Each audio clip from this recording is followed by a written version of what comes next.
আগের জৌলুস আর নেই, সময়ের সঙ্গে অনেকটাই ফিকে হয়েছে জাঁকজমকও।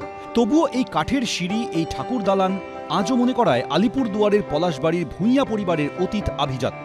মুঘল আমলে পূর্ব ভারতে শাসন সামলেছেন 12 ভূঁইয়ারা। সেই 12 ভূঁইয়াদের এক বংশধর ক্ষেত্রমোহন ভূঁইয়ার পারিবারিক পুজো বলেই পরিচিত আলিপুরদুয়ার জেলার পলাশবাড়ির এই দুর্গাপুজো। অবিভক্ত বাংলাদেশের ফরিদপুর জেলার বাসিন্দা ছিলেন ক্ষেত্রমোহন ভূঁইয়া। হ্যাপি ফ্যামিলির হ্যাপি স্মাইল,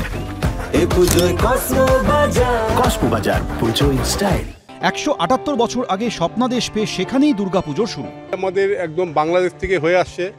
এবার এটা 178তম পুজো। ঠাকুরের মধ্যে আপনার এই গণেশ আর কার্তিকের অবস্থান একটু উল্টো, দুর্গা ঠাকুরের মুখের রংটা হবে একটু লাল, এভাবেই আসছে। এটা আমাদের স্বপ্নের পুজো। পলাশবাড়ির ভূঁইয়া পরিবারের পুজোয় দেবীর চক্ষুদান হয় ষষ্ঠীর দিন। পুজোর কদিন বাড়ির বউরা খোলা চুলে কোনো অলংকার না পরে মন্দিরে প্রবেশ করেন।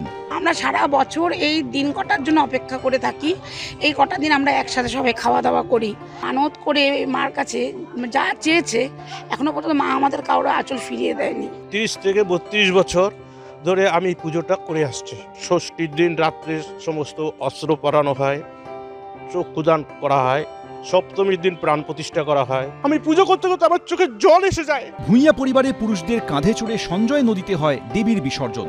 সেখানে গঙ্গা পুজোর মাধ্যমে শেষ হয় দুর্গাপুজো। অরিন্দম সেন, এবিপি আনন্দ, আলিপুরদুয়ার। নবমীতে বোয়াল মাছ, দশমীতে পান্তা ভাত, সঙ্গে আত্রেই নদীর রাইখড় মাছ। রীতি অনুযায়ী দুর্গাপুজোর 5 দিন এমনই রকমারি খাবারের আয়োজন করা হয় দক্ষিণ দিনাজপুরের বালুরঘাটের এই ঐতিহ্যবাহী পুজো মণ্ডপে।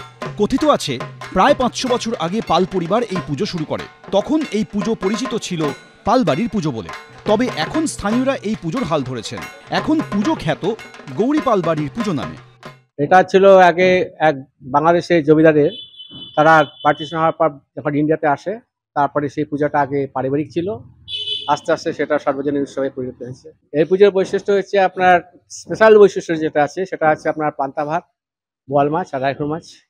পুজোর 5 দিন গম গম করে গৌরী পালবাড়ির পুজো। আশেপাশের এলাকা থেকেও বহু মানুষ এখানে আসেন পুজো দেখতে। মুন্না আগরওয়াল, দক্ষিণ দিনাজপুর, এবিপি আনন্দ।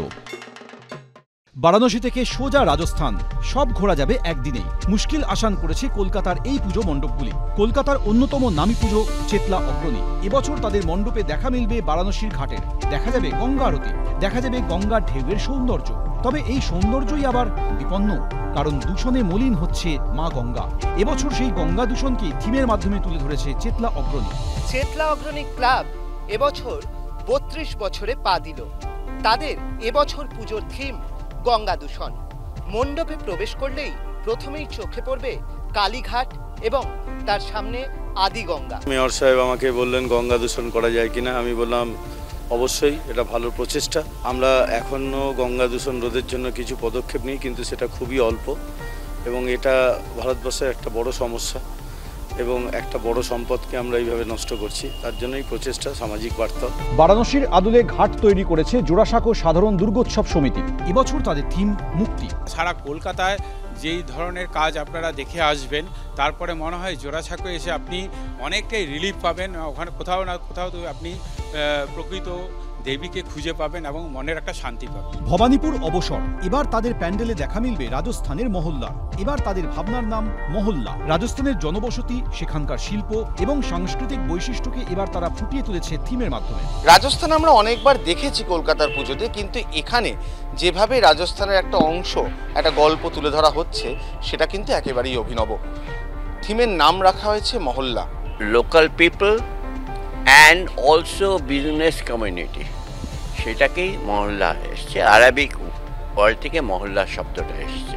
এইখানে আমরা রাজস্থান আর্টটা তুলে ধরেছি। প্যান্ডেল হপিং এর মধ্যে দিয়েই শহরে বসেই চলে যাওয়া যাবে ভিন রাজ্যে। অরিত্রিক ভট্টাচার্য, অর্ণব মুখোপাধ্যায়, এবিপি আনন্দ।